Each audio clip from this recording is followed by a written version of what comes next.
Hello, good morning students. I am Mohan from the campus school. आज की इस video में अपन बात करेंगे सिंपल जो प्रेजेंट टेंस अपना चल रहा है उसके इंट्रोगेटिव और इंट्रोगेटिव नेगेटिव सेंटेंस के बारे में, क्योंकि अपन ने पॉजिटिव और नेगेटिव सेंटेंस पढ़ लिया है जिसमें आप अच्छे से परफॉर्म कर रहे हो, आपने बहुत अच्छे से समझ लिया उसको। अब आज अपन बात करेंगे यानी इंट्रोगेटिव सेंटेंस और इंट्रोगेटिव नेगेटिव सेंटेंस किस तरीके से अपन फ्रेम करते हैं। तो सबसे पहले मैं यहाँ पे आपको बताऊं कि सेंटेंस आपको पता ही होगा ये कौन सा सेंटेंस है, यानी मैं पत्र लिखता हूँ तो ये पॉजिटिव सेंटेंस है। कौन सा सेंटेंस है? पॉजिटिव सेंटेंस है। ओके, यहाँ पे ये पॉजिटिव सेंटेंस हो जाएगा जिसको एफर्मेटिव भी बोलते हैं। अब नेक्स्ट है यानी मैं पत्र नहीं लिखता हूँ, तो यहाँ पे नहीं का यूज कर लिया तो ये कौन सा सेंटेंस हो जाएगा? नेगेटिव सेंटेंस हो जाएगा। आई बात समझ में आपको? ये नेगेटिव सेंटेंस हो जाएगा। अब इसने बोल दिया कि क्या मैं पत्र लिखता हूँ, क्या मैं पत्र लिखता हूँ। तो यहाँ पे क्वेश्चन भी पूछा जा रहा है क्या मैं पत्र लिखता हूँ, लेकिन नहीं का यूज नहीं हो रहा है, तो इस वजह से इस सेंटेंस को बोलेंगे इंट्रोगेटिव। क्या बोलेंगे?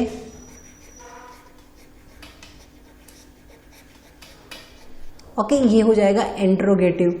और साथ में क्या मैं पत्र नहीं लिखता हूँ, क्वेश्चन भी पूछा जा रहा है और साथ में क्या हो रहा है? यूज हो रहा है नहीं। तो यहाँ से सेंटेंस को आपको समझना पड़ेगा कि कौन सा पॉजिटिव है, कौन सा नेगेटिव है, कौन सा इंट्रोगेटिव है और कौन सा इंट्रोगेटिव नेगेटिव। तो ये हो जाएगा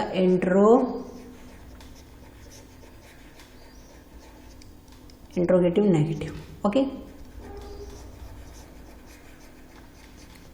आई बात समझ में? अब अगर आपको नेगेटिव बनाना आ गया सेंटेंस, यानी अगर नेगेटिव बनाना सेंटेंस आ गया है तो क्या हो जाएगा? पॉजिटिव बनाना, सॉरी इंट्रोगेटिव बनाना बड़ा आसान हो जाएगा। जैसे क्या होता है, नेगेटिव का आपको पता होगा कि सबसे पहले अपन क्या यूज करते हैं? सब्जेक्ट को यूज करते हैं। ओके, और उसके बाद या तो डू लगाते या फिर डज यूज करते हैं। ओके, और उसके बाद क्या यूज करते हैं? नॉट यूज करते हैं, सॉरी हाँ ओके, नॉट यूज करते, बिल्कुल सही। और उसके बाद वर्ब की फर्स्ट फॉर्म यूज करते हैं एंड देन ऑब्जेक्ट का यूज करते हैं। ओके, तो इसको बोला जाता है हेल्पिंग वर्ब। यानी ये जो बता देता हूं कलर चेंज करके, तो यहाँ पे जो अपन ये यूज करती ये क्या कहते हैं? डू ऑर्डर, ये होती हेल्पिंग वर्ब। क्या होती है? Helping verb, helping verb. Okay, आई बात समझ? ये होती हेल्पिंग वर्ब होती है। तो इंट्रोगेटिव बनाते समय क्या होता है? ये वर्ब कहाँ चली जाती है? आगे चली जाती है। कहाँ चली जाती है? सब्जेक्ट से आगे जंप लगा के चली जाती है। तो आपका सेंटेंस क्या बन जाता है? इंट्रोगेटिव नेगेटिव बन जाता है। और फिर नॉट को अगर हटा देते हैं तो क्या हो जाएगा? इंट्रोगेटिव बन जाएगा। सिंपल सी बात है। लेकिन अब इन क्वेश्चंस करेंगे तो आपको अच्छे से समझ में आ जाएगा कि मैं क्या बोल रहा हूँ। ओके, फिर से मैं बोलता हूँ कि नेगेटिव जब बनाएंगे तो नेगेटिव बनाने के बाद ये जो हेल्पिंग वर्ब है डू एंड डज, ये कहाँ जंप करा देंगे? आगे करा देंगे। जब क्वेश्चन आपसे पूछा जा रहा होगा कि जहाँ पे आपको हाँ या ना में आंसर, यानी यस एंड नो में आंसर देना होगा, तो हेल्पिंग वर्ब कहाँ चली जाती है? आगे। अभी अपन सेंटेंस को समझते हैं। अब यहाँ पे देखो, आपको समझ में यहाँ पे आ गया होगा कि ये पॉजिटिव सेंटेंस है यानी अफर्मेटिव है। ओके, एफर्मेटिव का मतलब ही पॉजिटिव होता है। जहाँ पे क्या यूज करते हैं? हम सब्जेक्ट लिखते हैं, वर्ब की फिफ्थ फॉर्म या फिर फर्स्ट फॉर्म यूज करके फिर ऑब्जेक्ट लगा देते हैं। याद होगा, रिपीट कर लो। नेगेटिव बनाना है तो क्या हो जाएगा? सब्जेक्ट लगाना है, डू या डज लगाना है, और नॉट, और फिर उसके बाद वर्ब की फर्स्ट फॉर्म और ऑब्जेक्ट लगाना है। ये भी अच्छे से याद है। अब इंट्रोगेटिव बनाना है तो इंट्रोगेटिव में देखो क्या हो गया, इंट्रोगेटिव पॉजिटिव बना रहे, तो पॉजिटिव बनाएंगे तो ऑब्वियसली बात है कि नॉट क्या हो जाएगा? हट जाएगा। और ये डू और डज है वो कहाँ भाग जाएगा? आगे भाग जाएगा, यानी आगे जंप लगा लेगा। तो ये देखो डू और डज आगे आ गया, फिर ये सब्जेक्ट को लिख दिया है और फिर उसके बाद वर्ब की फर्स्ट फॉर्म को और उसके बाद ऑब्जेक्ट को, यानी नॉट नहीं चाहिए अपने को। नेगेटिव तो क्या हो जाएगा? डू या डज लगाना है, सब्जेक्ट लगाना है, नॉट लगाना है और वर्ब की फर्स्ट फॉर्म, यानी सेम टू सेम फॉर्मूला ये ही है। कौन सा? नेगेटिव वाला। सिर्फ क्या हो रहा है? डू या डज आगे चला जाता है, डू या डज क्या चला जाता है? आगे जंप लगा लेता है। आई बात समझ में? तो इनको कहीं कॉपी में अच्छे से आप नोट कर लो, इनको समझो। ओके, नेक्स्ट बात करते हैं। ये कुछ वर्ड्स है जिनको आपको याद रखना है, इनसे भी अपन क्या करते हैं? सेंटेंस बनाते हैं। जैसे व्हाट, व्हाट मीन्स क्या होता है? क्या होता है? व्हाट मीन्स क्या होता है? क्या। वाई मीन्स क्यों होता है, हाउ मीन्स कैसे, वेयर मीन्स कहाँ, व्हेन मीन्स कब, होम मीन्स किसको, और हुज मीन्स किसका, जिनको अपन WH वर्ड्स बोलते हैं। ओके, तो ये वर्ड्स आपको याद होने चाहिए जब अपन सेंटेंस बनाएंगे, तब ये बहुत काम अपने आएंगे। ओके, नेक्स्ट, अब जैसे मैं क्वेश्चंस देता हूँ, तो यहाँ पे क्वेश्चंस पूछ रखा है क्या सीता घर आती है, क्या सीता घर आती है। तो यहाँ से एक बार इंक अपनी थोड़ी सी डार्क कर लेते हैं। ओके, तो क्या सीता घर आती है, तो ये क्वेश्चंस आपको पता चल रहा है कि कैसा है, इंट्रोगेटिव का। ओके, इंट्रोगेटिव पॉजिटिव है ना, इंट्रोगेटिव का सेंटेंस है, क्योंकि क्या पूछा जाता है। अब यहाँ पे क्या किस फॉर्म में पूछ रहा है, क्या सीता घर आती है। अगर ये क्या सीता घर आती है तो क्या में क्या हो जाएगा, सबसे पहले अपने को क्या आ जाएगा, डू या फिर डज लगाना पड़ेगा, डू या डज लगाना है। उसके बाद क्या लिखना पड़ेगा, सब्जेक्ट को लिखना है, और उसके बाद वर्ब की फर्स्ट फॉर्म, और उसके बाद ऑब्जेक्ट। ओके, ये क्वेश्चन मार्क है। अब यहाँ पे क्या हो जाएगा, ओके, तो यहाँ पे देखो Sita, Sita is singular, singular के साथ क्या लगेगा, डस, तो यहाँ पे आएगा डज सीता कम, आना को क्या बोलते हैं, कम बोलते हैं, does Sita come to home, क्या सीता घर आती है।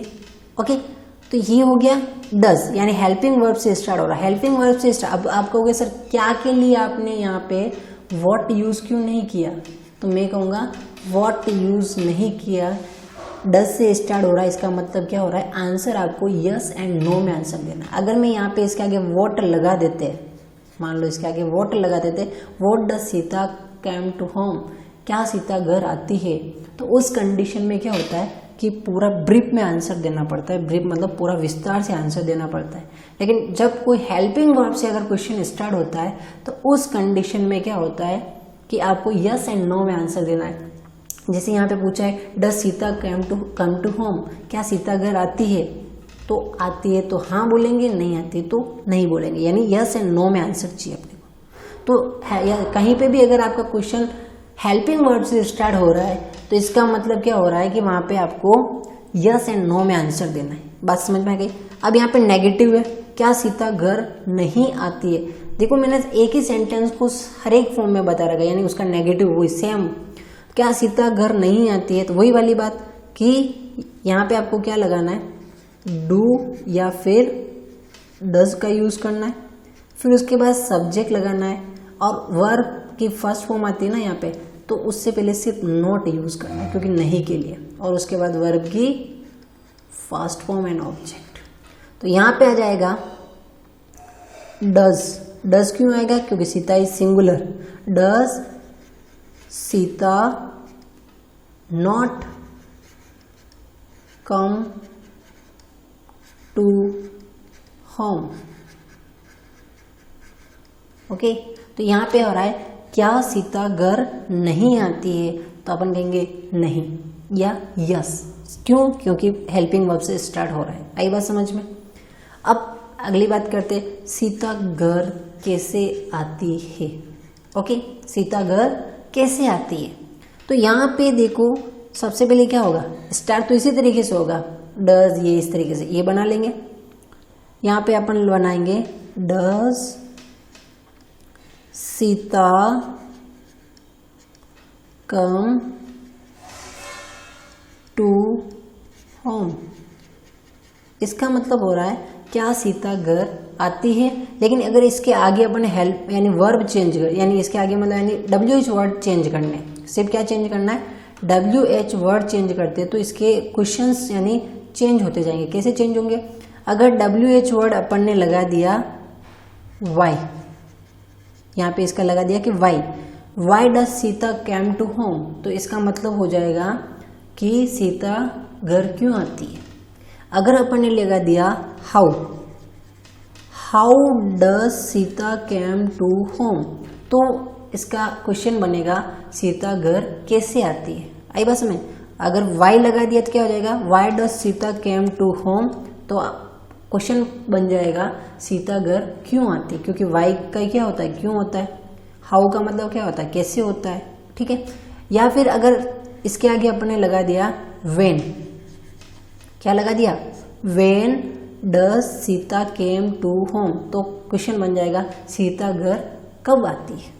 आई बात समझ में। तो वो WH वर्ड से ही क्वेश्चंस आप अलग अलग फ्रेम कर सकते हो, यानी पीछे का जो स्ट्रक्चर है, ये पीछे वाला स्ट्रक्चर है, वो क्या रहता है, सेम रहता है। थोड़ी सी चीज को समझने की कोशिश करना है ना, कि यहाँ पे मैं क्या बोल रहा हूँ कि स्ट्रक्चर सेम है, सिर्फ आगे के WH वर्ड्स को आपको क्या करना है, चेंज करना है, तो क्वेश्चन भी ऑटोमेटिक चेंज होता चला जाएगा। और समझते नेक्स्ट, क्या तुम दिन में सोते हो, क्या तुम दिन में सोते हो, ओके, क्या तुम दिन में सोते हो, ये क्वेश्चन अपने को बनाना है।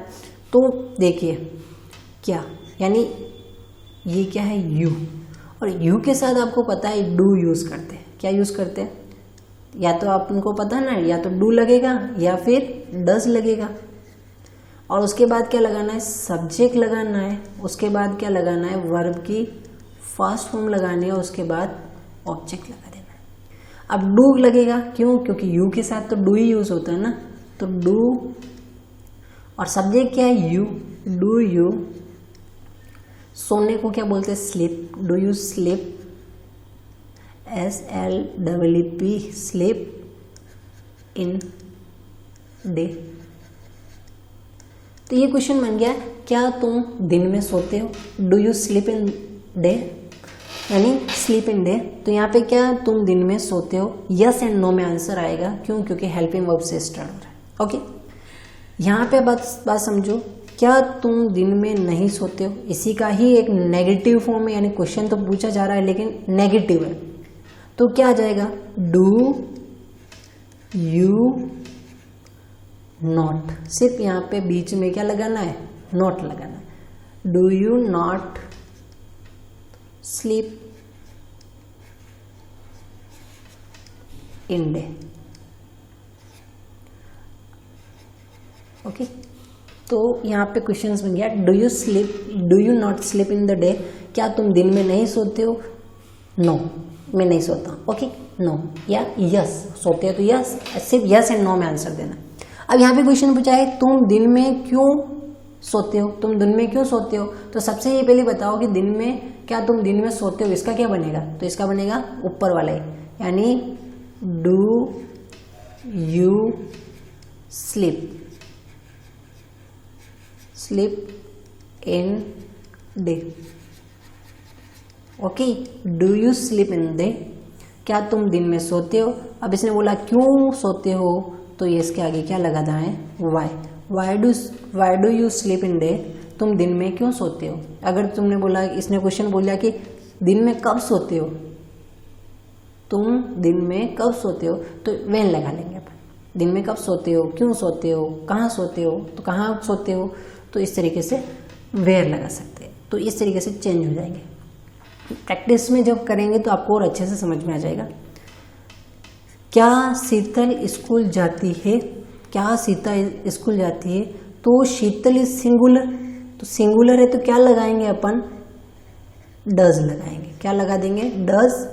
उसके बाद क्या लगाना पड़ता है, सब्जेक्ट, यानी Sheetal, SS Sheetal, does Sheetal go to school, okay, does Sheetal go to school, क्या शीतल स्कूल जाती है, यस एंड नो में आंसर देना है, जाती है तो यस, नहीं जाती है तो नो। तो इससे आपको ये थोड़ी इंग्लिश समझ में भी आने लगेगी कि भाई हाँ किस तरीके से क्वेश्चंस पूछे जाते हैं। तो does Sheetal go to school, क्या शीतल स्कूल जाती है। तो अगर नेगेटिव बनाना है तो सेम टू सेम बनेगा, सिर्फ जो वर्ब की फॉर्म है उसके आगे क्या लग जाएगा, नॉट लग जाएगा, जैसा कि फॉर्म में पता। तो डज शीतल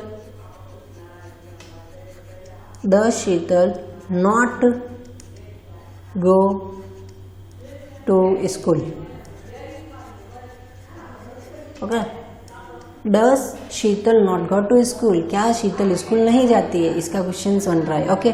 शीतल स्कूल क्यों नहीं जाती है, तो क्यों नहीं जाती है, तो सबसे पहले ये बना रखा है कि does Sheetal not go to school. Okay, does Sheetal not go to school. अगर ये डज है, अब ये पूछा है क्यों नहीं जाती है, तो इसका क्यों को क्या बोलते हैं, why. Why does Sheetal not go to school, why does Sheetal not go to school. Okay, अगर यही क्वेश्चन पूछ लिया जाता है शीतल स्कूल कहाँ जाती है, तो यहाँ पे अपन क्या लगाते हैं, वेयर डज शीतल कहाँ नहीं जाती है, ये नहीं है ना, तो इसलिए अगर नहीं को काट भी सकते हैं। तो अलग अलग तरीके से सेंटेंस फ्रेम करेंगे अपन। अब ये कुछ होमवर्क के क्वेश्चंस हैं जो आप प्रैक्टिस कीजिए और फिर उसका होमवर्क जो भी आप करोगे वो आप व्हाट्सअप कर दीजिए। ओके, क्या मनीष बाजार नहीं जाता है, तो वही दिख रहा है यहाँ पे। सेंटेंस कैसा है, इंट्रोगेटिव है और नेगेटिव भी है। आई बात समझ में। क्या तुम खाना खाते हो, तो यहाँ पे भी इंट्रोगेटिव है सिर्फ। वह पत्र क्यों नहीं लिखता है, तो क्यों के लिए अपन क्या यूज़ करेंगे, वाई यूज़ करेंगे। तो इस तरीके से ये जो होमवर्क है इनको क्वेश्चंस को आपको करना है। Okay, thank you for watching this video.